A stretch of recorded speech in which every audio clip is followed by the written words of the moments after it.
എന്നെ കണ്ടിട്ട് പൊട്ടനായിട്ട് തോന്നുന്നുണ്ടോ? സത്യം പറഞ്ഞാൽ വിഷമാവോ? ഇനി എന്റെ ഭാര്യ പോകുന്നിടത്തുമില്ല എന്നാറിയ കണ്ട. എന്തിനാട്ടോ കുഞ്ചാക്കോവന്റെ ശരീരം വെച്ച് ഭീമരഘുവിനെ പോലെ പെരുമാറുന്നത്? ലാസ്റ്റ് വാണിങ്, കുഞ്ചാക്കോ പോകുമ്പോ പോയിന്ന് പറഞ്ഞേക്ക്. ചാക്കോച്ച ചായ കുടിച്ചിട്ട് പോവാ. നാറയ്ക്ക് കലക്കി കൊറ.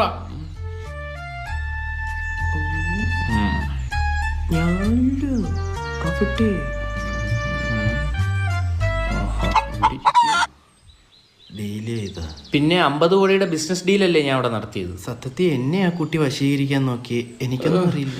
ദേ കൊച്ചു വഴിയെടുത്തും വലിയ വഴിയെടുത്തും ഒരു കാര്യം പറഞ്ഞേക്കാം. ഇപ്പൊ 33ാമത്തെ ആളാ വീട്ടിൽ കയറി വന്ന് 2ന്റെ കോഴിത്തരം വിളമ്പുന്നത്. അത് 28 ആരുടെയാണ് ചോദിച്ചു? എന്റെ ഒന്നുമില്ലല്ലോ, ഈ 2 തന്തയല്ലേ നിങ്ങള്? അങ്ങനൊക്കെ ചോദിച്ചു അല്ലേ? അയ്യോ ആണ് ചേട്ടാ, എന്റേത് പ്രായത്തിന് ഞരമ്പാന്ന് പറയാം, അയഗ്രി. പക്ഷെ ഇതൊന്നും ഞരമ്പ് പൊട്ടി കിടക്കുന്ന അസുഖമാണ് മോനെ, വെരിക്കോസ്. ചികിത്സ പറഞ്ഞു തരട്ടെ? ഒരു നല്ല ഈർക്കിൽ അങ്ങോട്ട് എടുത്തിട്ട് നിങ്ങളെ എന്റെ വാവല്ലാണ്ട് വരുന്നു.